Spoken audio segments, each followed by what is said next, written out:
While the thrill of indulgence feels good, it's never enough to sustain true happiness. Lasting happiness comes from giving back and living a life of purpose. The doctor is in, let's begin.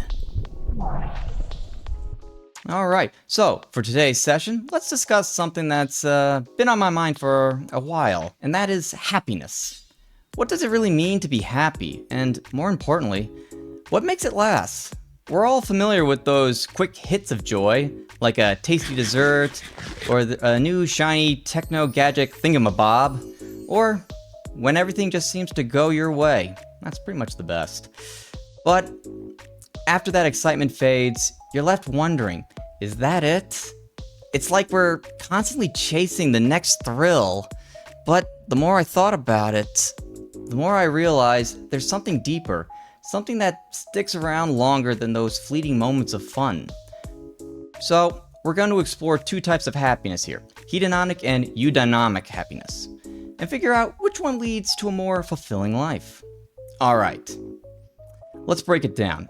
First up, hedonic happiness. This is the quick hit, that instant gratification. You know the feeling. Whether it's indulging in a decadent dessert, going on a shopping spree, or getting a bunch of likes on social media. That's your brain getting a dopamine hit.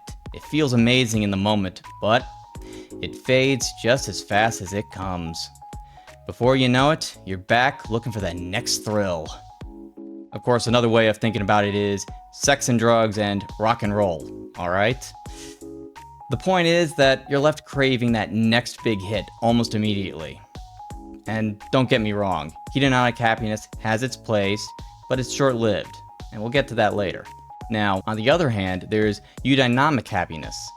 This type of happiness is about the long-lasting contentment you get from living with purpose, building meaningful relationships, or contributing to something bigger than yourself.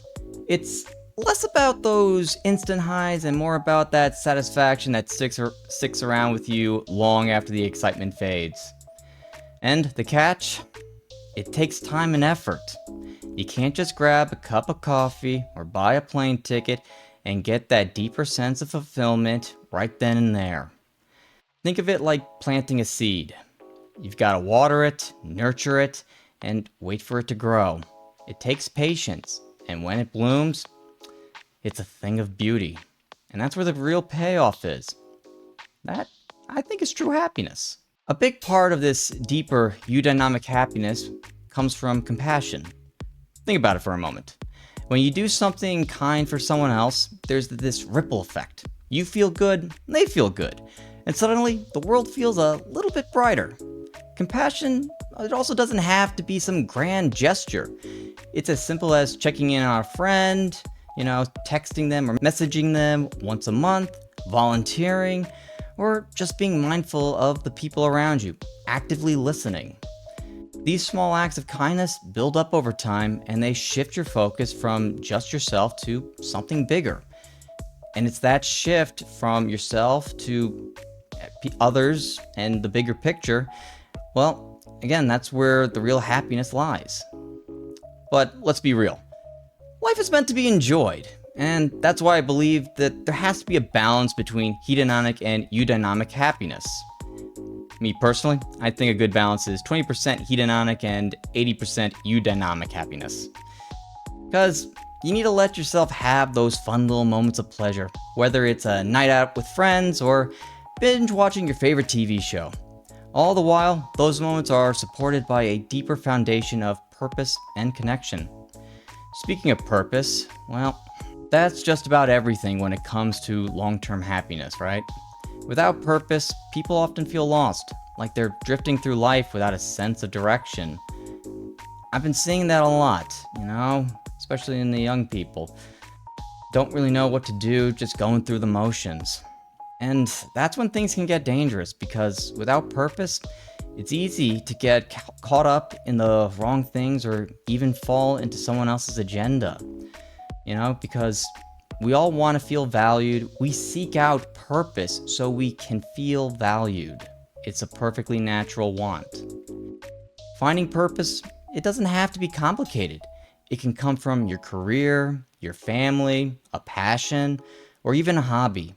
The key is to find that one thing that gives you a reason to get up in the morning, something that sparks that fire inside you. When you're living with purpose, everything else seems to fall into place. So, when you have that balance, living with purpose and enjoying life's pleasures, that's when I think you'll truly feel whole.